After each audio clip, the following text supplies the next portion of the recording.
नमस्कार दोस्तों, स्वागत है हमारे YouTube चैनल मार्गदर्शन क्लासेस में। दोस्तों, अगर आप भी किसी प्रतियोगिता परीक्षा की तैयारी कर रहे हैं, जीएस की तैयारी कर रहे हैं, तो आपके लिए ये वीडियो बड़ा ही हेल्पफुल होने वाला है।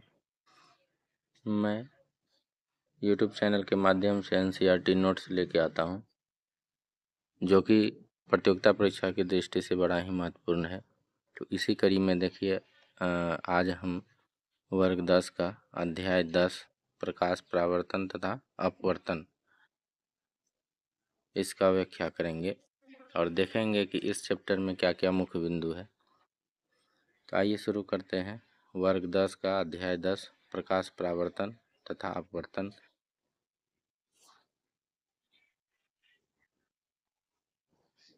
प्रकाश वह ऊर्जा है जिसके द्वारा हम वस्तुओं को देख सकते हैं। प्रकाश का हम परिभाषा दे सकते हैं। प्रकाश वह ऊर्जा है जिसके द्वारा हम वस्तु को देख सकते हैं। प्रकाश के गुण क्या है? प्रकाश सीधी रेखा में गमन करती है। प्रकाश विद्युत चुम्बकीय तरंग है, इसलिए इसे संचरण के लिए माध्यम की आवश्यकता पड़ती है, सही आवश्यकता नहीं पड़ती है।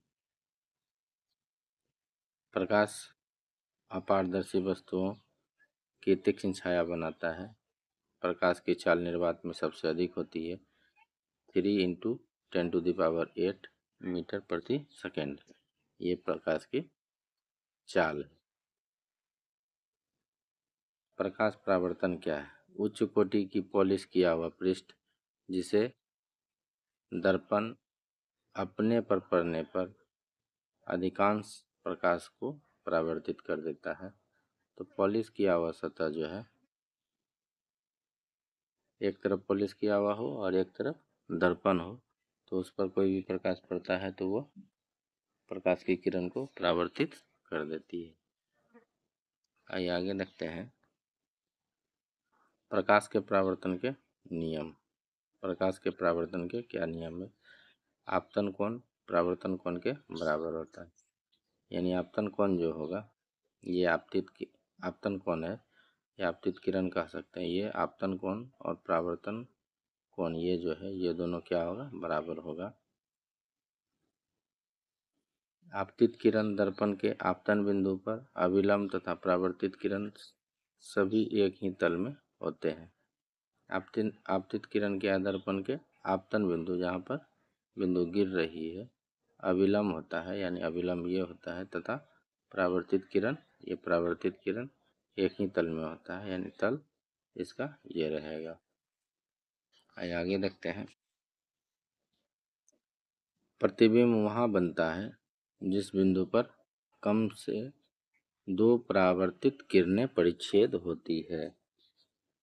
जहाँ 2 परावर्तित किरणें परिच्छेद करती है वहाँ पर क्या बनेगा? बिंदु बनेगा या परिच्छेदित प्रतीत होती है।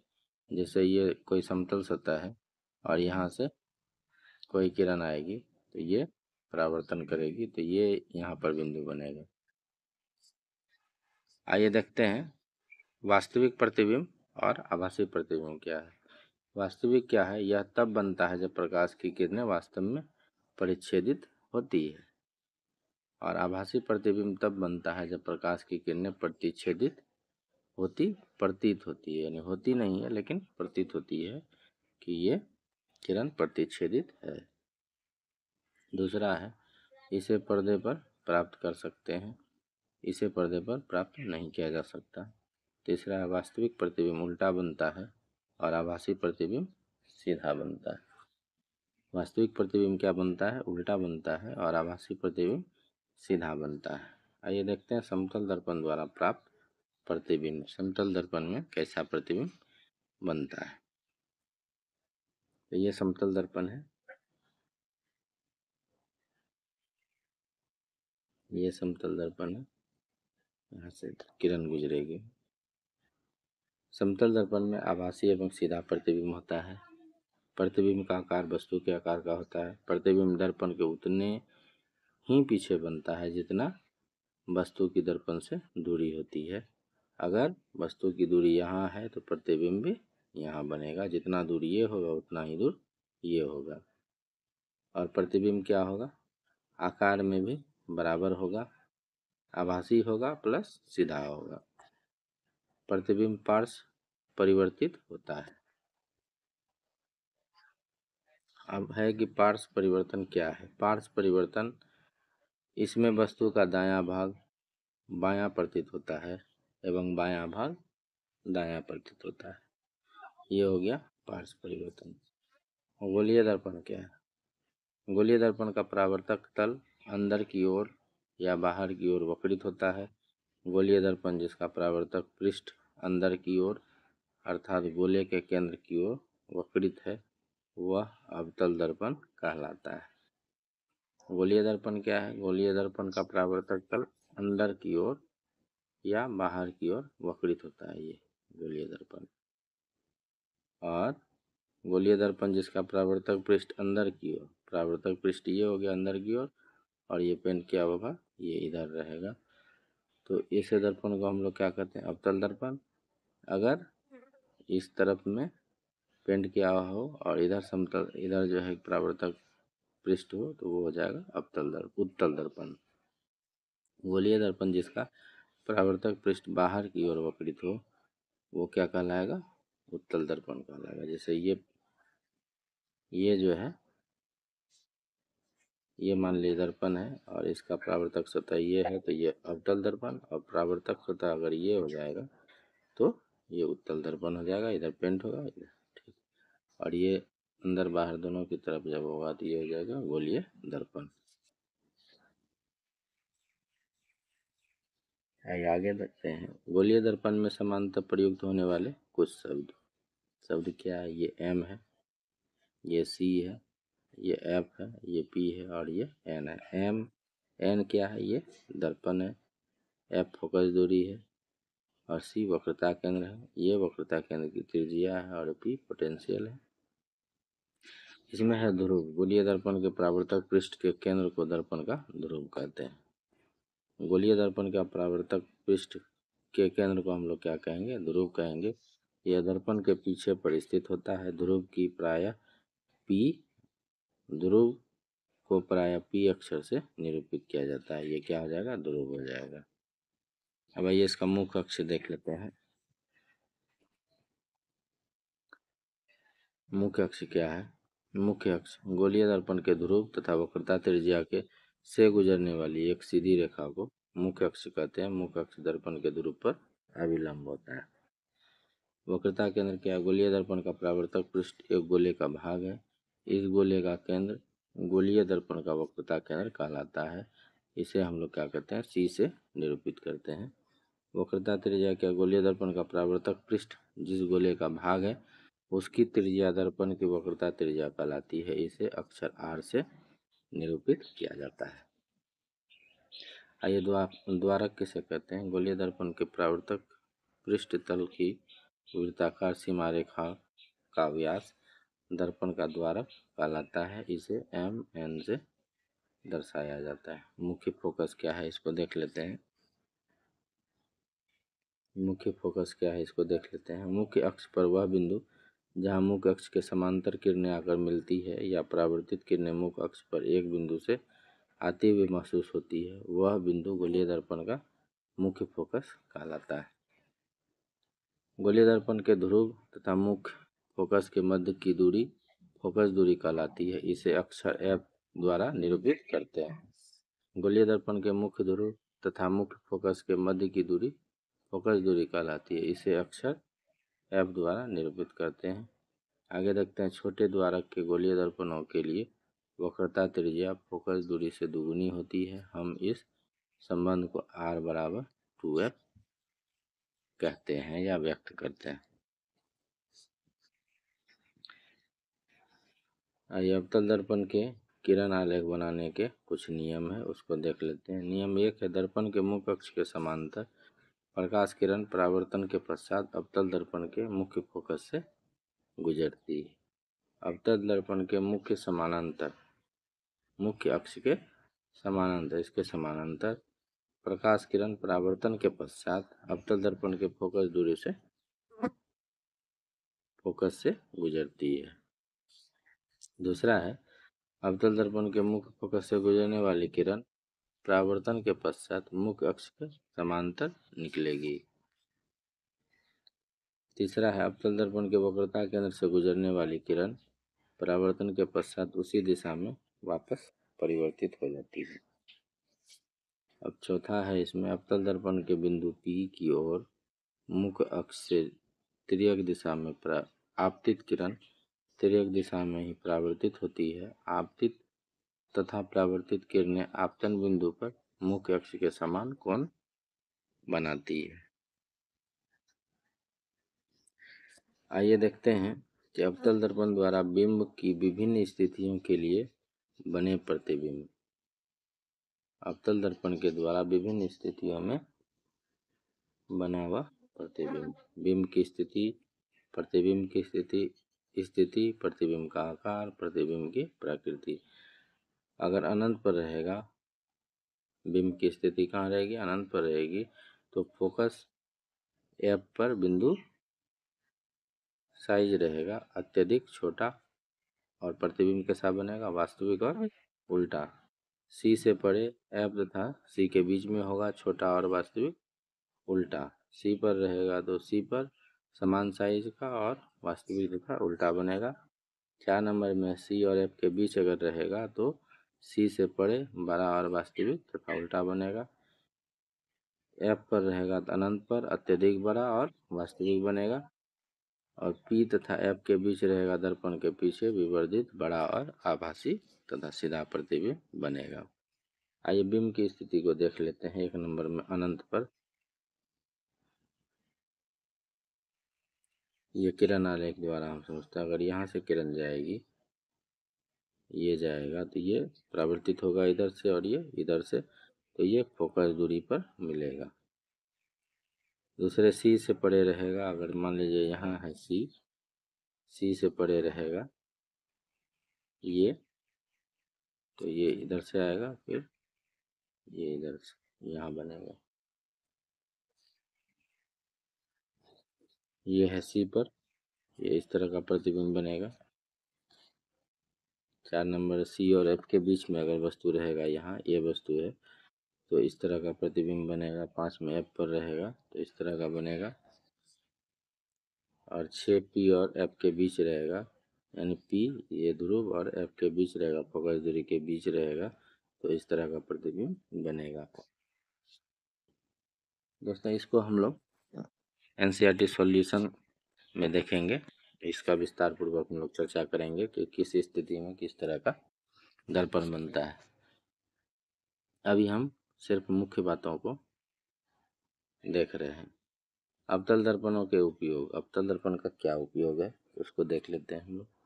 समांतर टॉर्च, सर्च लाइट तथा वाहनों की हेडलाइट में प्रकाश का शक्तिशाली समानांतर किरण पुंज प्राप्त करने के लिए किया जाता है। टॉर्च में, सर्च लाइट में और वाहन के हेडलाइट में अवतल दर्पण का प्रयोग किया जाता है।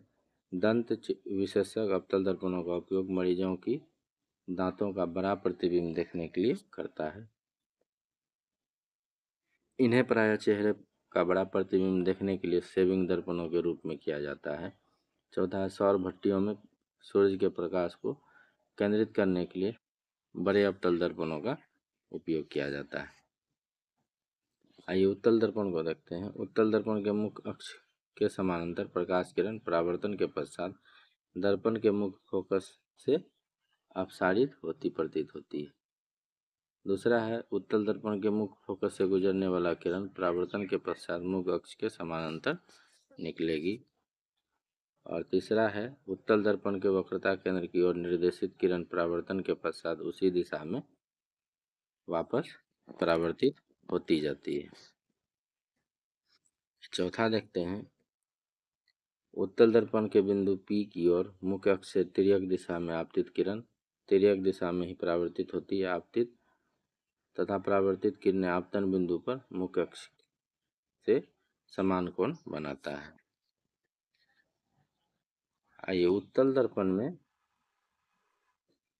दर्पण द्वारा बना प्रतिबिंब की प्रकृति, स्थिति और आपेक्षिक आकार देख लेते हैं। अगर वस्तु अनंत पर रहेगा तो फोकस पर दर्पण के पीछे प्रतिबिंब की स्थिति रहेगी अत्यधिक छोटा, आभासी और सीधा, लेकिन बिंदु के आकार का रहेगा। अनंत तथा दर्पण के ध्रुव P के बीच में रहेगा। P तथा F के बीच दर्पण के पीछे रहेगा छोटा और आभासी प्रतिबिंब, छोटा आभासी और सीधा प्रतिबिंब बनेगा। इसको किरण आलेख द्वारा देख लेते हैं। अनंत पर रहेगा तो इस तरह का होगा, और अनंत तथा दर्पण के बीच ध्रुव के बीच में रहेगा तो इस तरह का प्रतिबिंब बनेगा। आइए देखते हैं उत्तल दर्पण का उपयोग। उत्तल दर्पणों का उपयोग सामान्यतः वाहनों में किया जाता है। इनमें ड्राइवर अपने पीछे के वाहनों को देख सकते हैं।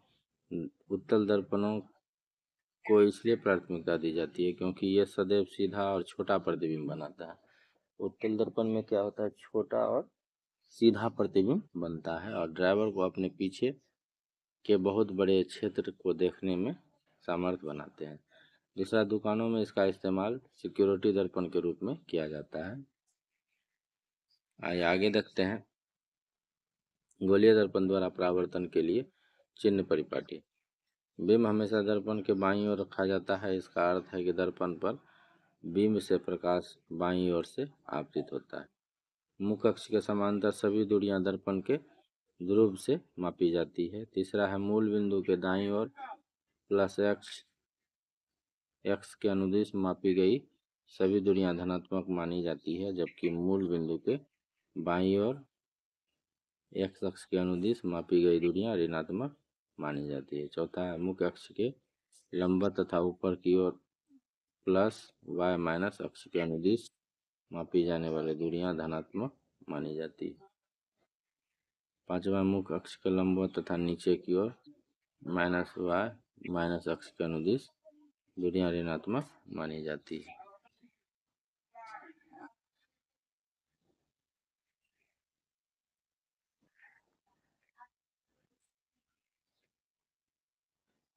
बिंब की दूरी u हमेशा ऋणात्मक होती है। बिंब की दूरी u क्या होगा, हमेशा ऋणात्मक होगा। अवतल दर्पण की फोकस दूरी हमेशा ऋणात्मक होती है। उत्तल दर्पण की फोकस दूरी हमेशा धनात्मक होती है। दर्पण सूत्र 1/v प्लस 1/u बराबर 1/f होता है। v क्या प्रतिबिंब की दूरी है, u बिंब की दूरी है और f फोकस दूरी है। आवर्धन क्या है, इसको देख लेते हैं। आवर्धन गोलीय दर्पण द्वारा उत्पन्न वह आपेक्षिक विस्तार है जिससे ज्ञान होता है कि कोई प्रतिबिंब बिंब की अपेक्षा कितना गुना आवर्तित है। इसे प्रतिबिंब की ऊंचाई तथा बिंब की ऊंचाई के अनुपात के रूप में व्यक्त किया जाता है। m बराबर होता है प्रतिबिंब की ऊंचाई h1 और बिंब की ऊंचाई, और इसको हम लोग देखेंगे m बराबर -v/u, ये होता है सूत्र। यदि m ऋणात्मक है तो बिंब वास्तविक होगा, यदि m धनात्मक है तो बिंब प्रतिबिंब आभासी होगा। यदि h1 बराबर 0 तो m बराबर 1, प्रतिबिंब का आकार बिंब के आकार का होगा। यदि h1 बड़ा है h0 से तो m बड़ा होगा 1, प्रतिबिंब का साइज बड़ा होगा। यदि hi छोटा है h0 से तो m भी छोटा होगा 1 से, प्रतिबिंब बिंब से छोटा होगा। समतल दर्पण का आवर्धन सदैव +1 होता है। प्लस साइन आभासी प्रतिबिंब दर्शाता है और 1 दर्शाता है कि प्रतिबिंब का आकार बिंब के आकार के बराबर है। यदि m बराबर +v और m छोटा हो जाएगा 1 तो दर्पण उत्तल होगा। यदि m बराबर +v और m बड़ा होगा 1 तो दर्पण अवतल होगा। यदि m बराबर -v तो दर्पण अवतल होगा। तो इस प्रकार हम लोगों ने आज देखा वर्ग 10 का अध्याय 10 प्रकाश परावर्तन तथा अपवर्तन। इस तरह का वीडियो देखने के लिए हमारे चैनल को सब्सक्राइब कर लें ताकि जो भी वीडियो हो सबसे पहले आप तक पहुंच सके। और आपकी तैयारी बेहतर हो सके। धन्यवाद फॉर वॉचिंग वीडियो। धन्यवाद दोस्तों। आगे देखेंगे अध्याय 11। बहुत बहुत धन्यवाद।